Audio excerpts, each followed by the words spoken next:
One thing that I've noticed is that people have a hard time accepting that audiences have different taste and everything. You know, they go like, "Oh, this person is trash," and then in the clip they're murdering, and it's like, well, that's just what those people are into. I've seen people. This is the one that blew my mind the most was hate of Kevin Hart. I was like, holy shit. When I came here, I had no idea how many comedians were going to be shitting on Kevin Hart of all people. Really? Wow. I think he makes like over $1 million per show and everything. Wow, yeah. Yeah. And then how many times does he tour? Like, how many shows is he doing? He is a bag chaser. You know what I see him mean? on every commercial. Yeah. He's all about his the money. TV shows and everything. So it's like, it's just wild to me. They're like, oh, he's so trash and that he shouldn't be this. And I'm like, you can't say he shouldn't be something, because when he goes into those rooms, he is murdering and everything, you know? And he is getting people to come into the room. So, yeah, I've heard people talk all the trash. I also see that the thing that I think about it that's interesting, too, when people get really upset about, because I think it's fine to be, like, protective of this thing that you hold dear, and if you're very, if you, you know, take it the art form very seriously, to be, like, a little cautious of somebody that maybe is...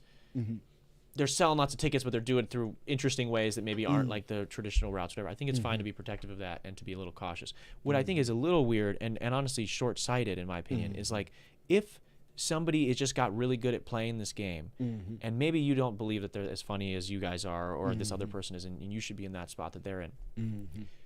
I would just use it as like, well, they're bringing more people into the sport that I like, right? It's like this. It's like the kid or the cat's trying to like hurt Caitlin Clark, right? That's stupid as fuck. Crazy. Don't hurt Caitlin Clark. Crazy. She's gonna get more people to your games. Literally You're gonna make more money. less money if you hurt Caitlin. That's what I'm saying. It's so wild. Let's not do that. And the same thing was like, why would I tear this person down? They're gonna bring more and more people interested in comedy, which is eventually gonna even if I stay the same and I never play the game as good as this person. I'm going to see a residual effect from that. Yeah. The more people that get into comedy and go see live shows, the more people that are in the pool for you, you know? I've been making this argument the entire time I've been in here. I could not agree with you more. One of those polarizing figures like in comedy is Tony Hinchcliffe. Oh, sure, yeah. And I knew this guy was talking a lot of shit about Tony Hinchcliffe. Okay. When he got the chance to open for Tony Hinchcliffe, he took that fucking chance and everything, you know? And then I saw him at a different show, and the producer had brought him on to do that show specifically because he saw him at a Kill Tony show or like a Tony Hinchcliffe show. You know what I mean?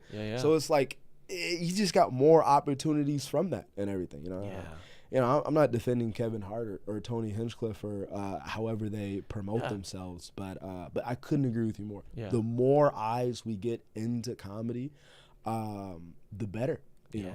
Yeah, and my thing is too, you can have valid criticism of these people. Like, I'm not the biggest fan of Tony Hinchcliffe per se, but like his Kill Tony shit, it crushes. And that has put on how many comedians? The same way, like, I might not be the biggest fan of Rogan, but what he's done for comedy, he's the fucking mothership. People love that thing. He's exploded the industry. Yeah, so it's like, I bet there are tens of thousands, if not hundreds of thousands of people that are watching comedy now. And they probably wouldn't have if they didn't get into the Kill Tony podcast or the Joe Rogan podcast. Yeah, dude, how many, there had to have been somebody when like Neil deGrasse Tyson is on Joe Rogan that maybe never went to a comedy show in their life, but that was their like, oh, I'm going to watch this because I know Neil. Absolutely. And they watch this episode and then maybe a little funny happens. And then they're just like, oh, they happen to watch the next episode and Theo Von was on. And they're like, oh, that guy's pretty funny. Maybe I like comedy. Could be. Exactly. That's what I'm saying. But like, so I totally with you there. Like, I think it's fine. People play the game. Do both.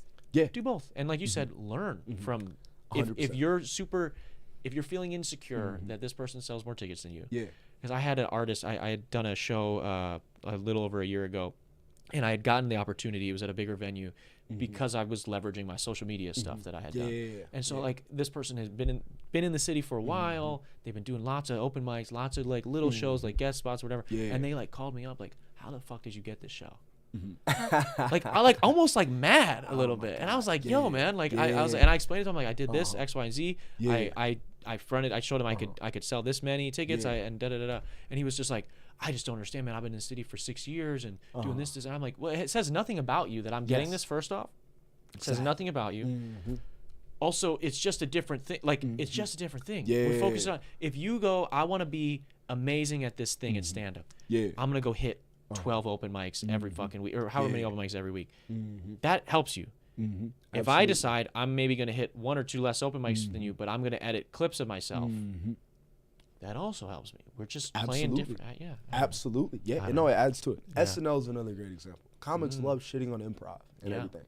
But a lot of people watch SNL and get into stand-up. Obviously, they're two different things, but that's just another one to like add to it. And a lot of those people, dude, I do think comedians sometimes can be a little harsh on like the mainstream comics. Yeah, some of it sucks, but also think of the limitations of like coming up with 5 skits. Absolutely. In 6 days. Absolutely. Yeah. And that's having crazy. To do it live. Like, it's absolutely crazy. And like half of them, like half of those skits have to be like current event related. Yeah. Like that sounds miserable to do. Yeah. That sounds hard to do. I'm told it is miserable and everything, for sure. I'm sure. So it's like, I do think we're a little harsh on them. Like, and sometimes they do hit. And you're like, wow, that's insane. If they catch one good sketch a year, I think that's a success. I think so too. That's insane to do. I'm right there with you. Yeah. I'm right there with you. Thanks for watching that last video, guys. Click right over here to see the episode in its entirety. Or click over here to subscribe and check out all the other cool shit we have on the channel. What are you going to do? What are you going to do? Do it.